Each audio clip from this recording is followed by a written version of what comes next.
భారతీయ జనతా పార్టీదే విజయం. అంటే ఏ విధంగా చెప్పుకోవచ్చున భారతీయ జనతా పార్టీదే అంటే? సెంట్రల్‌లో భారతీయ జనతా పార్టీ ఎంతో అభివృద్ధి చేసింది. భారతీయ జనతా పార్టీ గెలుస్తది. ఓకే. అంటే ఇప్పుడు సికింద్రాబాద్ పార్లమెంట్‌కి సంబంధించి ఇప్పుడు కాంగ్రెస్ అధికారంలో ఉంది కదా తెలంగాణలో. ఇప్పుడు దానం నాగేందర్ రెడ్డికి ఏమైనా ఇంపాక్ట్ చూపెట్టదంటారా ఎన్నికల్లో? లేదండి, నాకు తెలిసిన మటుకైతే కిషన్ రెడ్డి గారిదే గెలుపు. హ్మ్. అంటే ఏ విధంగా అంటే అంత డెవలప్‌మెంట్ ఉందా ఆయనకి? కిషన్ రెడ్డి గారు ఎన్నో కమ్యూనిటీ హాల్స్, మళ్ళీ ఎన్నో పార్కులలా మళ్ళీ జిమ్ పెట్టించడాలు ఇవన్నీ చాలా కార్యక్రమాలు చేశారు. అందరికీ ప్రజల్లో తిరుగుతారు. హ్మ్. ఏ టైం ఫోన్ చేసినా అతను అవైలబుల్ ఉంటాడు. Central minister, cabinet central minister అంటే మన తెలంగాణలో మనకి చాలా గొప్ప కిషన్ రెడ్డి. హ్మ్. ఓకే. ఇంకా సెంట్రల్ ఎలా ఉండబోతుందన్న కాంగ్రెస్ వస్తుందంటారా? బీజేపీ వస్తుందంటారా? భారతీయ జనతా పార్టీదే విజయం అన్న. ఓకే. ఇన్‌కేస్ మీరన్నట్టుగా కిషన్ రెడ్డి గారు గనుక గెలుపనుకుంటే దాదాపు ఎంత మెజారిటీతో గెలిచే అవకాశం ఉందని చెప్పుకోవచ్చు? ఒక 40,000 మెజారిటీతో గెలుస్తారు కిషన్ రెడ్డి గారు. 40,000 మెజారిటీ. ఆ! అంటే ఇప్పుడు బీఆర్ఎస్ పాత్ర ఎలా ఉంది ఇప్పుడు? పద్మారావు గారిది. పద్మారావు గారిది మనకి అంత తెలియదు కానీ భారతీయ జనతా పార్టీ కిషన్ రెడ్డి గారు మాత్రం విజయవంతంగా గెలుస్తారు. కిషన్ రెడ్డి గెలుస్తారు అనే సార్ మాత్రం కన్ఫామ్గా. కిషన్ రెడ్డి. కన్ఫామ్. అంటే ఏ విధంగా డెవలప్‌మెంట్ ఏమైనా ఉందని చెప్పుకోవచ్చా సికింద్రాబాద్‌లో? డెవలప్మెంట్ అయితే చాలా వరకు మనం మోదీని చూసాం కదా. సో అదే డెవలప్మెంట్ అనేది ఇతను ఈ పార్టీ కాబట్టి ఇదే ఓటింగ్ అనేది మనం ఇతనికి వేస్తాం. సో ఆటోమేటిక్గా బై మోదీ కిషన్ రెడ్డి 100% గెలుస్తాడు. ఓకే. సో దాంట్లో మాత్రం తిరుగులేదు. ఉన్నటువంటి కాంగ్రెస్ బీఆర్ఎస్ పాత్ర ఎలా ఉంది? కాంగ్రెస్ బీఆర్ఎస్ పాత్ర బాగానే ఉంది. ఎందుకంటే ఇది దట్టు మనం ఇంకా స్టార్ట్ అయింది కాబట్టి స్టార్టింగ్లో ఎటువంటి మిస్టేక్స్ అనేవి కనిపించవు. రాను రాను ఆ డెవలప్మెంట్ అనేది తగ్గుతుందా, సన్నగిలుతుందా, ప్రాబ్లమ్స్ ఏమైనా ఉన్నాయని డిఫెక్ట్స్ అనేవి క్లియర్గా తర్వాత కనిపిస్తాయి. కానీ మొదట్లో కనిపించడం అనేది చాలా కష్టం కాబట్టి మొదట్లో దాని వాల్యూ అంటే కొంచెం పికప్ గట్టిగా ఉన్నా సరే ఫ్యూచర్లో మాత్రం దాని కాన్సిక్వెన్స్ అనేది ఫేస్ చేయాలి. ఆ టైంలో అదర్ అపోజిషన్ పార్టీస్ ఏవైతే ఉన్నాయో అవి బలపడతాయి అనమాట. లైక్ బీఆర్ఎస్ కానీ లైక్ కిషన్ రెడ్డి లాంటి పార్టీస్ కానీ బలపడతాయి. ఓకే. సో ఎనీహౌ బీజేపీ వస్తుంది అంటారు మళ్ళీ? మళ్ళీ బీజేపీ వస్తుంది అన్న కన్ఫర్మ్. సెంట్రల్లో కూడా బీజేపీ 100% వస్తుంది. ఎక్కడ రాసుకోండి పర్లేదు.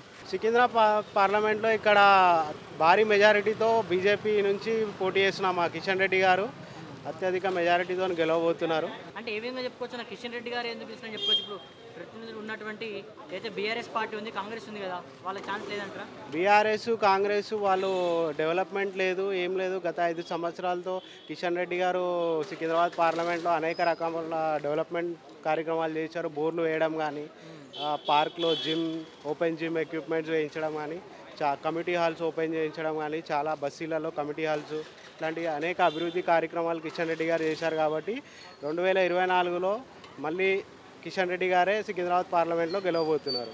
ఓకే. సెంట్రల్లో ఈసారి మోడీ గారి 400 పార్ అంటున్నారు.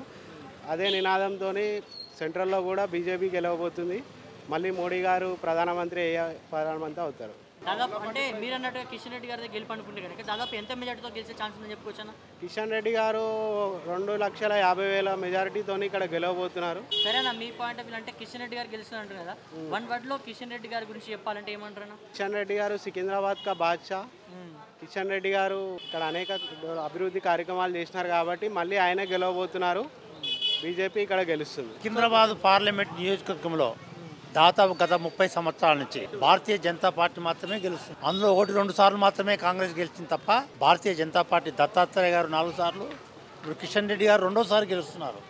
ఫస్ట్ టైం గెలిచారు మొన్న, మళ్ళీ ఇప్పుడు 2వ సారి ఎన్నికల్లో నిలబడినారు కాబట్టి బంపర్ మెజార్టీ తోటి దేశంలో ఎన్నడూ లేనంత ఊపు భారతీయ జనతా పార్టీకి వచ్చింది.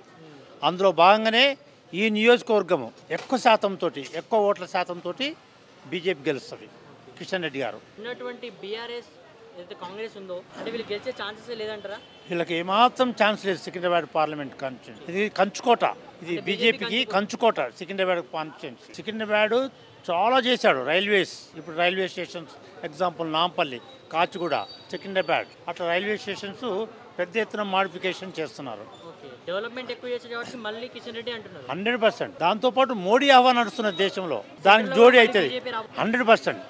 సెంట్రల్లో కూడా బీజేపీ వస్తుంది. దానికి తోడు ఇక్కడ కిషన్ రెడ్డి గారు యువకుడు, ఎక్కువ శాతము పనులు చేశాడు. నేషనల్ హైవేస్ కానీ ఈ తెలంగాణకు సంబంధించిన జిల్లాల్లో ఏవైతే చిన్న కంపెనీలు కానీ ఓపెన్ చేయించడం జరిగింది సెంట్రల్ గవర్నమెంట్ నుంచి. ఇక్కడ చాలామంది అయితే మేము బీజేపీ కూడా అనుకుంటున్నామండి. బీజేపీ గెలిచే అవకాశాలు అయితే చాలా ఉన్నాయి. ఎందుకంటే ఆయన ఎప్పటికప్పుడు అందుబాటులో ఉన్న వ్యక్తి కిషన్ అన్న. అందరికి కూడా ఎప్పుడు కాల్ చేసినా ఎప్పుడు కూడా ఏం సమస్యలు ఏమైనా ఉన్నా కూడా అందుబాటులో ఉంటాడు. కాకపోతే కొన్ని సమస్యలు జరగలేదని అంటున్నారు. సరే ఆయన దృష్టికి వెళ్ళిందో లేదో తెలీదు. సో కాబట్టి ఆయన దృష్టి కూడా తీసుకెళ్తాం. కొంచెం మా దగ్గర కూడా సమస్య ఉంది, వాటర్ సమస్య. ఆయన దృష్టి కూడా మనం లెటర్ ఇచ్చినాము. కానీ మళ్ళీ కూడా ఒకసారి ఆయన తర్వాత ఈ హడావిడి అయిన తర్వాత కలుద్దామన్నారు. తప్పకుండా ఆ పని కూడా చేస్తారని మేము ఆశిస్తూ ఆయనని గెలిపిస్తామని మేము అనుకుంటున్నాం. అంటే ఎందుకైనా ఓన్లీ బీజేపీ ఎందుకు ఇప్పుడు అధికారంలో ఉన్నటువంటి కాంగ్రెస్ ఎందుకు గెలిపించుకోవద్దు, లేదంటే ఉన్నటువంటి బీఆర్ఎస్ ఎందుకు గెలిపించుకోవద్దు, ఎందుకు బీజేపీ? అంటే ఇక్కడ బీఆర్ఎస్ అంటే జనరల్గా అయితే ఇప్పుడు గవర్నమెంట్ లేదు కాబట్టి వాళ్ళు కొంచెం అవకాశం అయితే తక్కువనే ఉంటుంది. ఆయన కూడా పోటీలో ఉన్నారు. సరే ఇక్కడ బీఆర్ఎస్ టు బీజేపీ కూడా టకాఫర్ కూడా అంటున్నారు. అక్కడ పద్మారావు గారు కానివ్వండి అని అంటున్నారు. మరి దానం నాగేందర్ గారు కూడా ఉన్నారు. మరి ఆయన కూడా ఎక్కడ వరకు ఫైట్ ఇస్తారో తెలియదు. చూద్దాం. పబ్లిక్ టాక్ అయితే ఎట్లా ఉందంటే నాకు తెలిసి కిషన్ రెడ్డి గారే వచ్చే అవకాశం అని అనిపిస్తున్నారు. పబ్లిక్ కూడా అదే అంటున్నారు. మేమైతే తప్పకుండా కిషన్ అన్నగా గెలిపించుకుందామని అనుకుంటున్నాం. సరే, మీరు అన్నట్టు కిషన్ రెడ్డి గారు కనుక గెలుపు అనుకుంటే ఎంత మెజార్టీతో గెలిచే అవకాశం ఉంది?